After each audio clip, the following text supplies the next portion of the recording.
There's so many faces here. Some of you are new faces and some of you are familiar faces. And I'm just happy to be here with you this morning. You know, God is great and God is good. And we have so many testimonies in our life of things that God has done for us. There was an old song that we used to sing, count your blessings, name them one by one. And I count my blessings still today, and I can't get to the end of it because there's too many blessings. Because God's blessings never stop. When He started with you, He will never end. He will make you perfect. Because that is what He wants you to be, perfect. Now, if you have your Bibles with you're on your apps or whatever, I want you to open up your Bible at the book of John 14. And I want to read from the New King James Version for you, as from verse 1 to 6. John 14, from verse 1 to 6. And if you have a highlighter with you, or a pen with you, so on, you can highlight in your Bible, or you can underline in your Bible. God will not punish you because this is your book. This is what you study. This is how you get disciplined. And you know that part that you underline stands out for you and it comes a new meaning for you. And next time you open up your Bible, you see the line and you see, but this is what God spoke on that day to me. So if you have your pen or your highlighters with you, don't be afraid to use it in your Bible. Right, let's start reading. John 14, verse 1 to 6. Verse 1, he says, "Let not your heart be troubled. You believe in God, believe also in me." And I want you to underline the not, let your heart not be troubled. As Pastor Enrique said on Friday night, you know, we come some days on Friday, Good Friday, and people come with sadness and all those type of things. But Jesus said, let your heart not be troubled. Let your heart not be troubled. Whatever you're facing this morning, I want to tell you, He says in His word, let your heart not be troubled. Let it stand out for you this morning. This part, let it speak to you. Let my heart not be troubled. Amen. Because we believe in God. So we believe also in Jesus. Then he goes in verse 2 and he says, in my Father's house are many mansions. Underline that. If it were not so, I would have told you. I go to prepare a place for you. Now we are celebrating Easter. And for so long in life, people get stuck at the cross and get stuck at the grave. But there's something else that we need to look at. And we will speak about it this morning. He says, I go to prepare a place for you. It's good to go back to the cross and look at the cross because He died for us on the cross. But we celebrate the time. We go to the grave and we see the grave is empty and we celebrate because He is risen. Amen. Verse 3. And if I go to prepare a place for you, and this is important, write it down. I will come again and receive you to me. There comes a day, and I'm going to tell you now that there's going to be a day that we call the rapture. So for those people that is in Christ, Christ will come and we will go with Him. He will come and take us. He says, I will come to receive you. So He will be in the clouds and we will go with Him. We will be raptured with Him if you are in Christ. I want you to understand, we're celebrating Easter, but there's so much in the Scripture that we need to understand this morning. He says, I will come and receive you to myself, that where I am, there you may be also. Verse 4, and where I go, you know, and the way you know. Underline that part where he says, and the way you know. Now ask yourself the question, do I know this way? Thomas said to Him, verse 5, Lord, we do not know where you are going, And how can we know the way? This is now people walking with Jesus Christ. And they say, I do not know where you're going. And I told you so many times, I think Jesus spoke to them and he explained to them, I am going to my Father. I'm going to my Father. So my Father is in heaven and I'm going to heaven. But still they did not understand. Do we understand that the way, He is the way, and we were going to Him? Verse 6, very important part this morning. And Jesus said to him, I am the way, the truth, and the life. No one comes to the Father except through me. For me on Easter, this is a very important scripture that I want to share with you this morning. And my topic or my heading for this morning is the gospel. You will say, but this is a strange topic for an Easter weekend. This is a very strange topic. But it is not. If you're going to listen to me this morning, you will understand where I'm coming from and where I'm going. Cesaria spoke last week and she spoke about it, and Dario, he emphasized it again, that in your disciplined time with God, if you are a disciplined Christian, in your disciplined walk, it's not about your traditional, or what you call the word now, routine. It's not about routine, it's about discipline. Discipline is higher than routine. In your prayer time, or in your Bible study time, or in your fellowship time when you come together, there is transformation. And this is what Easter all about. It's about transformation. And we will go through it this morning, and I will explain to you. It is all about transformation. We need to transform. We need to be transformed. If we are Christians, we need to change. And we need to see the changes in your lives and in how you are transforming into this God, Christ-like person. Amen? Pastor Aish mentioned on Friday, and I just want to mention a few points here. He mentioned that people misunderstood something about Easter, about Friday night, about the things of, they are so sad when they come to church. You heard what he said, that he didn't want to come anymore to church on a Friday when he was a child, because it was a sad story. Because they do not understand. They had a misunderstanding. We do not judge them. We do not judge ourselves, but we need to understand this is part of the gospel, and I'm going to explain to you this morning. He said people live in poverty because they do not know. They live in poverty. We live in poverty because we do not know yet what did the cross and what did the grave done for us. What did God done for us through Jesus Christ? Amen. He also mentioned that Jesus Christ become our high priest. And because of Jesus, we can now come to the throne of God with boldness. Because the high priest is the one that had opened up the gate for us. He explained to you in the Old Testament that when the high priest went into the temple to the high place, and he went in there was a rope around his feet, because if he's not properly clean before God, he will die inside that holy place. And they had to pull him out.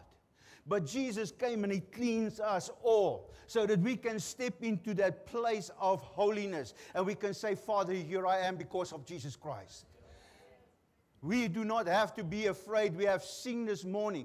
We have no fear anymore. We have no fear to step into the throne room of God because of Jesus Christ, our high priest. This is part of the gospel, people. So what I want to leave to you this morning is to have a better understanding what it means, the gospel means. Gospel brings transformation. If it does not bring transformation in your life, then the gospel didn't yet sunk into your head yet. Are we together? I'm not angry with you, I'm just excited. I'm just excited. Now, if I ask you the question, the gospel, what does it mean? What does gospel mean? And we all know, we say the good news. And the doctrine and the teachings is about The good news of Jesus Christ. He was born and He came to save us. And that's the good news. Now, we will see this morning, if there's some things more into this that I want to explain to you. If you ask me to explain the gospel, I will write a book. Now, in my imaginary book, and I'm going to explain to you this morning, will be 4 chapters. And somebody who wrote books like Caesarea, she knows it takes some time, to get everything in place. Because if you write a book and you have a chapter, okay, this one must fill into that one. But if you ask me, I'm going to write a book and I'm going to give you my chapters this morning. The first chapter will be about Jesus. My second chapter will be a Savior sent. My third chapter is He's returning. And remember what I said, we are speaking about the gospel. Number 4, our inheritance. People get stuck to the cross and to the grave, but there's an inheritance, and this is heaven. Amen. This is part of the gospel, people. This is part of what God wants us to understand. So let us look at chapter 1 about Jesus. Just some things that we just lay the ground again. The first principle, He is God. This is what we need to understand. If we want to understand the gospel, then we understand Jesus is the gospel. He is God. And there's no confusion. There must not be confusion in your head. Because if you know the Bible, you will not accept the stories that they say Jesus is not God. Jesus is God. Okay? I'm not going to handle that this morning. But I want to explain to you in John 1, verse 1 to 3. It says this. John 1, verse 1 to 3. And I'm going to read to you, again in the New King James Version. In the beginning was the Word, this is Jesus, and the Word, Jesus, was with God. And the Word was God. Okay, I'm not going to argue about that anymore. I know that Jesus is God. So in verse 2 he says, He was from the beginning with God, and all things were made through Him, and with Him nothing was made that was made. So that means Jesus created all things. He was there in the time of creation. Am I right? So we need to understand, my first chapter, it's about Jesus. And I want you to follow me this morning. The gospel starts with Jesus and is Jesus. Amen. Colossians 1, verse 15 to 16. Colossians 1, verse 15 to 16. He is the image of the invisible God, the firstborn over all creation. For by Him all things were created, that are in heaven and on earth, visible and invisible, whether thrones or dominions, or principalities or powers. All things were created through Him and for Him. I want you to repeat this. Jesus is God. If you don't repeat it, the Bible teaches us faith comes by hearing, and hearing the word of God. And I'm telling you, Jesus is God. Amen. So repeat that for yourself. John 8, verse 58, he says then, and Jesus said to them, Most assuredly I say to you, before Abraham I am. So we know that He is God. And this is what I want to leave with you for this, with the start of this theme of the gospel. The second part I will write is about the Word became flesh. And we all know that in John 1, verse 14. And the Word became flesh and what? And dwell among us. The Word became flesh and dwell where? Among us. Amen. And we beheld His glory, and the glory as the only begotten of the Father, for full grace and truth. We also see in Matthew, I'm just giving you that He became flesh. So I give you proof. This is biblical. Okay? Jesus became proof. We have sang the song this morning. He came from heaven to earth. Okay? He came from heaven to earth. Behold, in Matthew 1, verse 23 to 25. Behold, the virgin shall be with a child, bear a son, and shall call him Emmanuel, which is translated, God with us. God is with us. Even in today, it was not only on that time, it is also for today. In verse 24 and 5, it says, and Joseph being arose from sleep, did as the angel commanded him, and took to him his wife, and did not know her, till she had brought forth the firstborn son. And he called his name Jesus. Jesus. What a beautiful name. The name of Jesus. Here we see the first transformation starts in the gospel. Jesus, the God from heaven, come down and become flesh. The first and great transformation. So if gospel does not bring transformation in your life, then you do not understand the gospel, the good news. The gospel needs to bring transformation in our lives. The third principle I want to look at quickly, it's time on earth. Jesus walked on time. I'm just giving you some points because we have a program also this morning, but I want you to understand that the gospel starts from Jesus being God coming to earth. When he came to earth, and this is points that you can put down maybe. He was circumcised on the 8th day. That is in Luke 2 verse 21. He was dedicated also to God. Luke 2 verse 22 to 35. At 12 years old, and I think we all know this, Jesus already was sitting in the synagogue and he was preaching and listening and arguing and talking and giving answers to the people on the age of 12. So what I see here is already he was circumcised. He was dedicated to God by his parents as the law was required from them. But at 12 years old, it shows you there was a discipline also in his father's house. His father took him to the synagogues, and they went to the temples and the tabernacles. They went to pray every year. But I think it was a thing of teaching Jesus. Mary maybe teaches Jesus. It's not in the Bible. But he was disciplined, because a disciplined child will start teaching on the age of 12.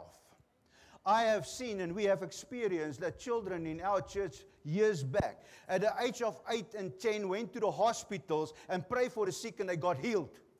That was because of disciplined parents. Parents that are disciplined in the Word of God, that understand the gospel. Not only preaching Jesus died for you and your sins are forgiven. No, he rose from the dead, yes, but he's also, he went to make a place for us. Amen? If we have that discipline, teaching our children, they will become preachers on the age of 10, 12, and they will start preaching. They will stand on the pulpit and they will preach, because the Holy Spirit will use them. Amen? Be baptized. Jesus was baptized. And he started at the start of his ministry. Luke 3 verse 21 to 23. And I want to read to you Luke 4 verse 43. Because after his teaching, after his baptism, he had to start preaching the gospel. God wanted him to come. What gospel did he preach? About the kingdom of God. What did he say? Repent. Repent. Because the kingdom of God is at hand. This morning I want to tell you, repent, because the kingdom of God is on hand. He's here. One of these days we will see him and we will be with him. Luke 4 verse 43. But he replied, I must preach the good news of the kingdom of God in other towns too, because that is why I was sent. This is the gospel. Go further in his life on earth. After he started to preach, he came to the point where he entered into Jerusalem. And we all know what happens then after Jerusalem. The supper took place. In Jerusalem, it was the Last Supper. as we know it, the Passover celebration of the Jewish people. They commemorate on their freedom that they have received on the Passover. So Jesus come and He connect this sacrifice, His sacrifice, to the Passover lamb. He is the Passover lamb, as we know. So we are set free. We have sing it this morning. And sometimes we just sing the songs because it's nice songs. Mark 14:22-26, you can go and read it there. Then in His life on earth, He was betrayed. How many of you sitting here this morning are betrayed? Was betrayed by friends, family. And then He was also denied. And He says in His word, those who deny me, I will deny you by my Father. I will not know you. It is a very important part of the scripture in Matthew 26 from verse 69 to 75. The denial of Jesus Christ, the people that denied Him. Peter that denied Him. Be careful not to deny Him. It's part of the gospel. To live the gospel, we need to speak Jesus. We need to proclaim Jesus. We need to stand on the rooftops and shout out, Jesus lives. My second chapter in the book I will write about the gospel is a Savior sent. And this is what is Easter it's all about, and this is where the gospel is here in this part of my book. His persecution, His suffering, the way to Golgotha. You know, while we were singing this morning, the picture came up to me where Jesus, after He was so much broken down, whipped and everything and the blood, and His body was broken up. He had this heavy cross. And I saw again this picture this morning while we were singing here this morning. I see Jesus taking this burden of the cross on this broken body. And He knows that He's going to be nailed down on this piece of wood. But He's carrying this cross, knowing that you will be sitting here because of Him. Knowing, He did not think, Father, why did you do this to me? No. He thought of you, Jeannie. He thought of you, Pastor Sanel, Pastor Enriquez. He thought of you. Every step He took with that cross, He thought of you. Going to Golgotha, where He's going to hang on a cross, be crucified. The second chapter of the gospel, it's not a nice chapter. It's a heartbroken chapter. But it's also a chapter that brings us to celebrate His goodness, His crucifixion, His death. John 19:30, He says, it is finished. When He was hanging there, when they crucified Him and everything, He says, it is finished. Constancio, it's finished. Those problems that you battle with, it's finished. I liked what he says in the book of Colossians, Colossians 2:15. Having disarmed principalities and powers, He made a public spectacle of them, triumphing over them in it. We just sang about the victory crown that He's wearing. He made a spectacle of the people that crucified Him. He made a spectacle of them. Then comes the resurrection. The power that raised Him from the dead is the power that's within you and me today. If we understand this gospel, this is the man coming, the God coming from heaven to earth to show the way. He teaches people the way. Then He goes to the cross to die for you and me. He rose from the dead. And that power that rose Him from the dead is in you and me, because it's no longer you that live, but He that lives in you and me. Amen. He is risen. This is the gospel. The gospel does not stop by the grave. The gospel does not stop by the cross. It's still going on. There must be a transformation when you go to the cross and you cry out and you say, Lord, here I am. I give my life to you so that you can be the Lord of my life. There must become a transformation. You're not going to live anymore the way you have lived. You're not going to do the things that you have done. You're going to do everything to please God.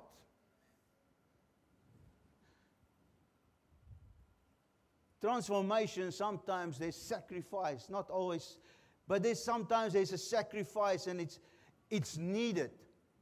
You will maybe need to cut some things in your life. It's like when you go on this good diet that our dear sister Geraldine put us, you cannot eat this, or you cannot. I love you. It's a sacrifice to not eat all the chockies and all that stuff. But in the spiritual life, there's certain things that you need to cut off from your life. There's certain friends, there's certain family members that's going to hammer you. You need to get rid of them, but pray for them. Pray for them. It's sore. It breaks your heart because you want to have fellowship with a specific family member. But they are so far from God, and they are so confused in life that they make you upset and angry because they do not want to listen when you speak to them. They are too clever. Cut from them. Pray for them. Sometimes the sacrifice, it's very hard. It's difficult. But we need to do sacrifices. It's to give up those things that we hang on to. To have a disciplined life, we need to give up have that sacrifices. On His time on earth, from heaven to earth, to show the way. From the earth to the cross, to pay our debts. From the cross to the grave, where He rose again. And from there, He went to the mountain, and He went up into heaven. He ascended. But there was people with Him that could see this is the way that we're also going.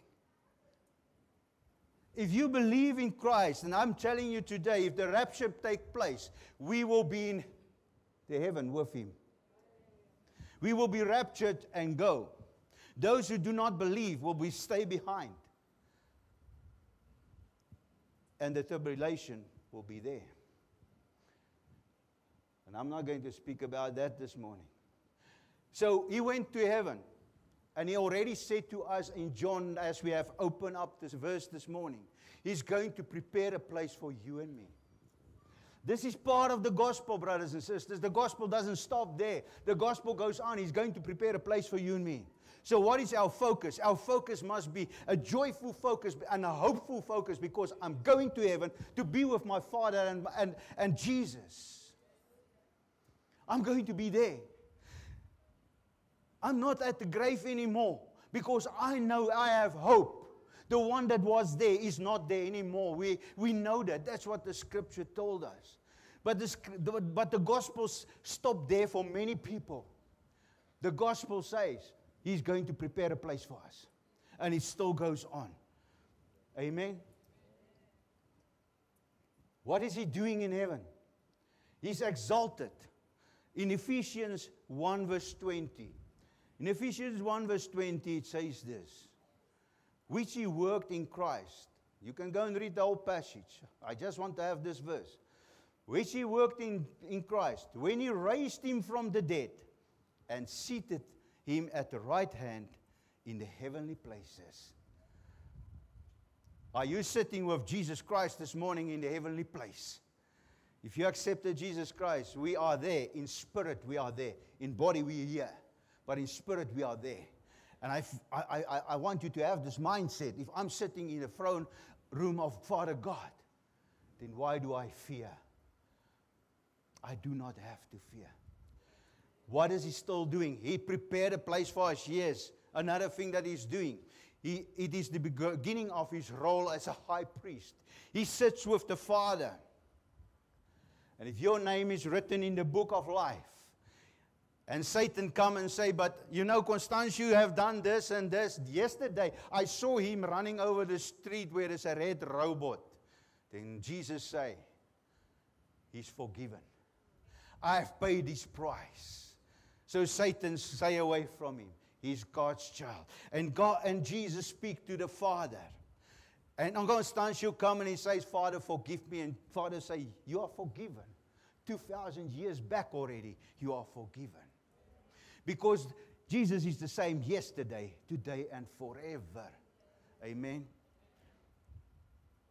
He's the mediator between you and me. He speaks to God on our behalf. He speaks to God and He helps us.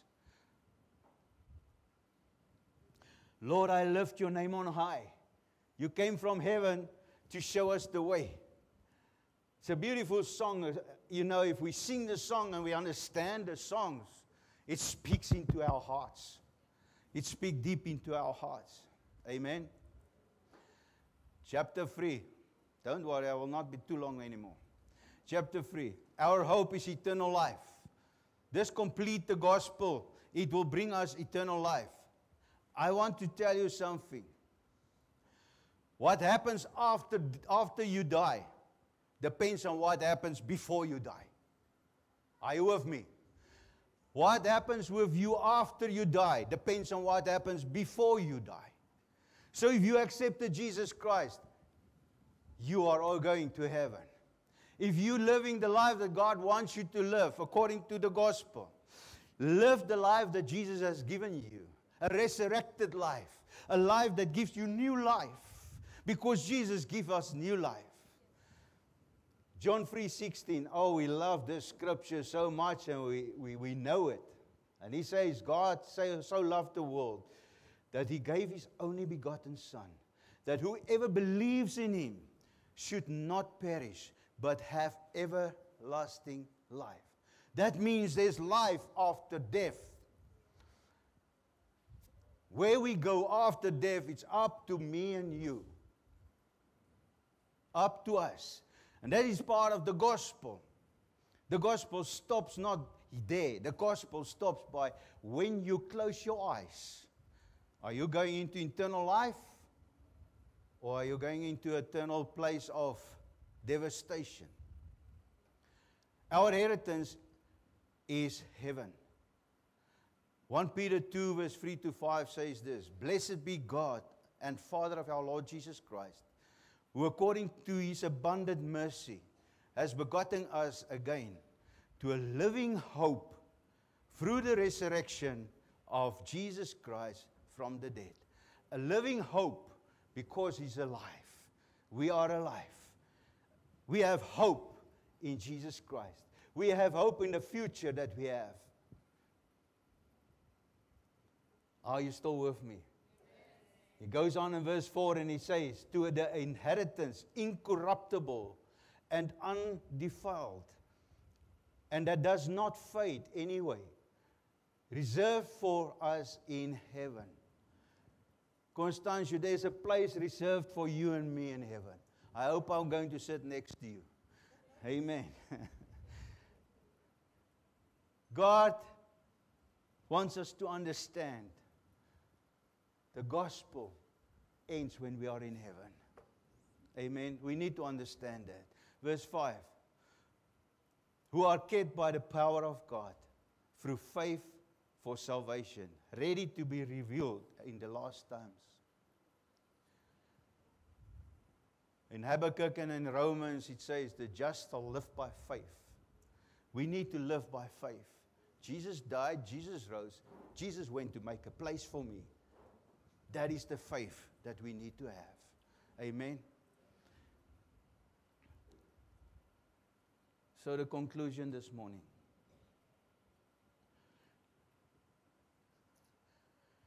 The gospel proclaims that through Jesus, God offers reconciliation to each and every one of us. Reconciliation to Him. And He calls out to you and me this morning. And He said, my son have died. My son have risen. He sits with me on the right hand. And He's busy preparing a place for you. Do you want to come and stay with me? He calls you out this morning and He calls me out and He says, do you want to come and stay with me? You know, I saw that table this morning standing there, and I was just thinking when I saw the table, on this moment, my Father in heaven And the angels, Constantia, they are busy making a table, a banqueting table for me, where I can go and sit with the Father one day. When I close my eyes here today, I will be with Him, sitting at the banqueting table and rejoice for what He has done for me in life. We will use communion this morning, and I want you to just keep this picture in your head when you go and you use this. Are we going to sit with the Father one day? Am I going to sit with the Father one day? Ask that question to yourself. The gospel is about Jesus Christ. He came from heaven to earth to show the way. From the earth to the cross, to debts to pay. From the cross to the grave. From the grave to the sky. Oh, I lift His name on high. I lift His name on high. This is the gospel, people. The gospel is Jesus Christ, God from heaven. Jesus Christ rose. He's in heaven, preparing a place for you and me.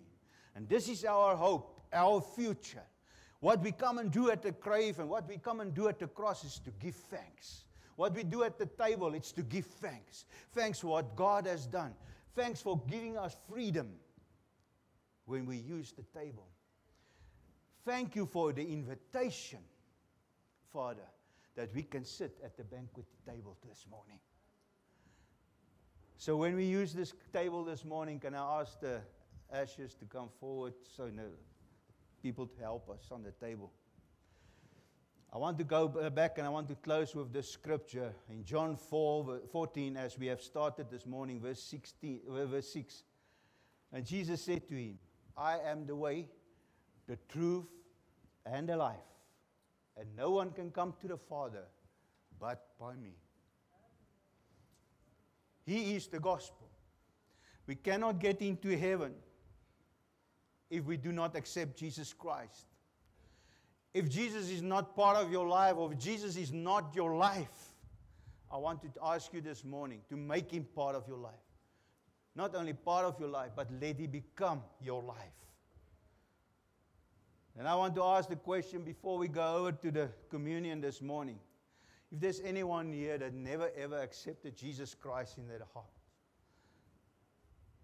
who never really understood that Jesus died on the cross and rose from the dead and went to the Father to make a place for you and me.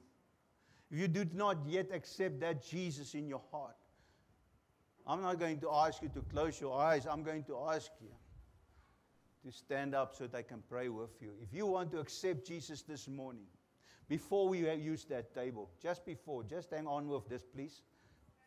Please hang on with this.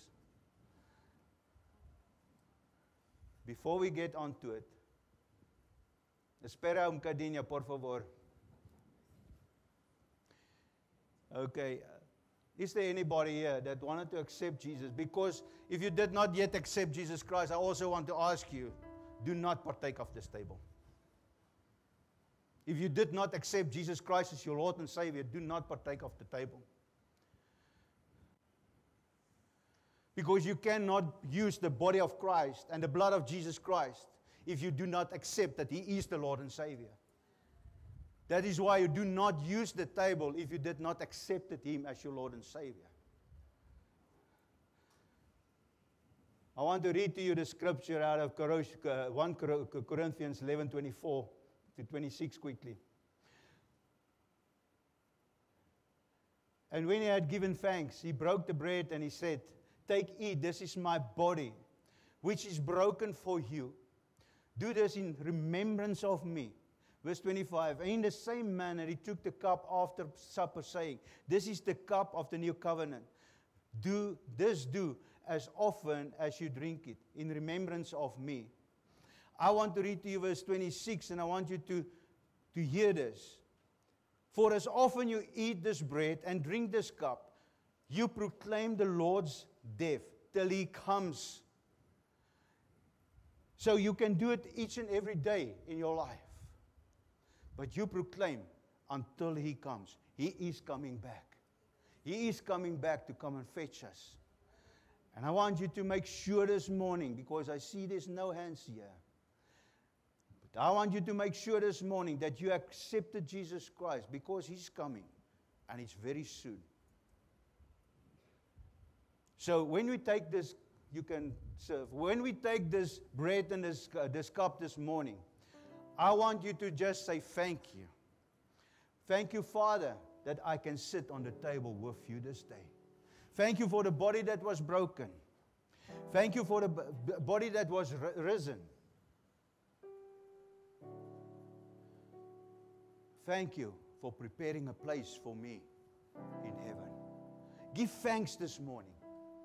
By yourself, just give thanks. Give thanks for your family, your brothers, your sisters. Give thanks to them, for God, for them. Thanks.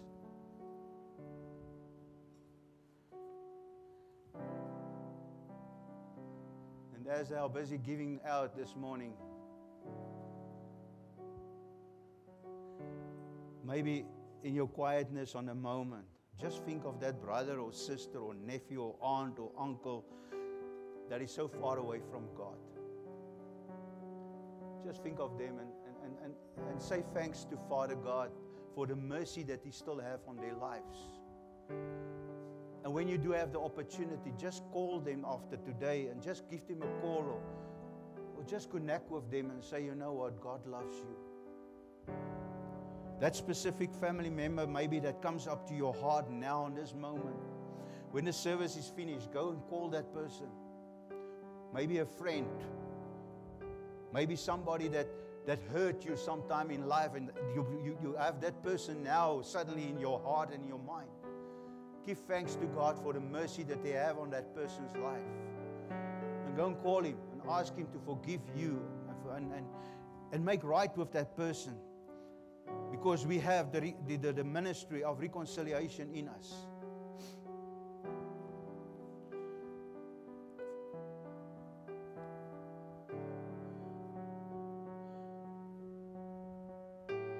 God so loves the world that He sent His only begotten Son, so that He can go and prepare a place for us. First, He prepared our hearts, and He prepared us to come into that throne room. He washed us clean so that we can come and sit around that table one day. That when we come into heaven, we are washed clean by the blood of Jesus Christ.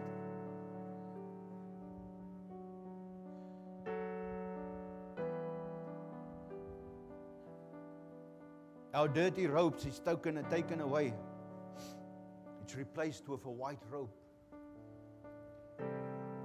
Which means is that dirtiness of our lives, it's gone. Jesus washed it away. And He's there and He's preparing that seat for you on the table this morning. So we have so much to say thank you for. Is everybody served already? We just can pray.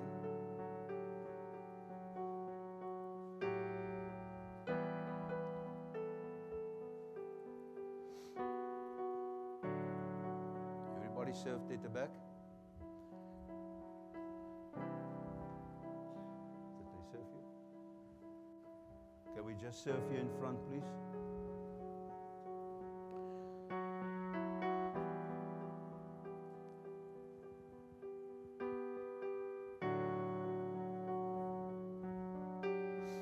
Father, we say thank you for the bread, for the body that was broken.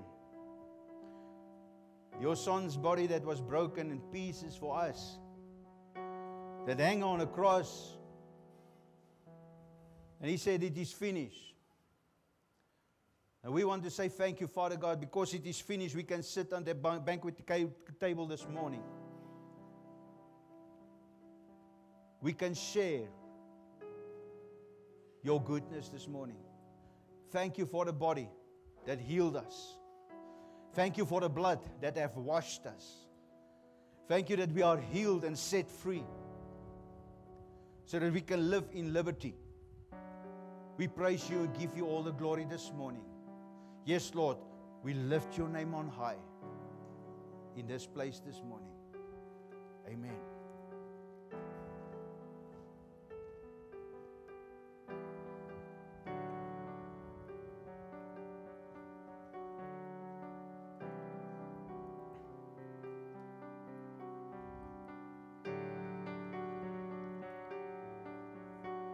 We say it so often, and I want to say it this morning again.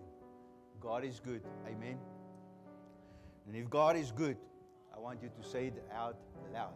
God is good. And now I'm going to say something else. I love you. I love you. And I'm proud of the congregation that that's sitting here before me this morning. I'm proud of each and every one of you. Some of you are like naughty children, but I still love you. God loves you. And I want you to understand this morning, that God loves you. He cares for you. And sometimes I also want to tell you this, everyone in this congregation to know that the elders and deacons, they are praying for you guys. Sometimes I cry in my heart when I hear stories about you and find out that things is not okay with you.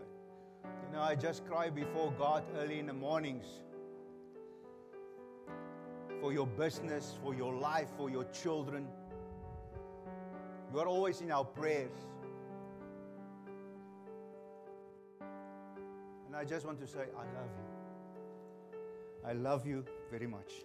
Thank you.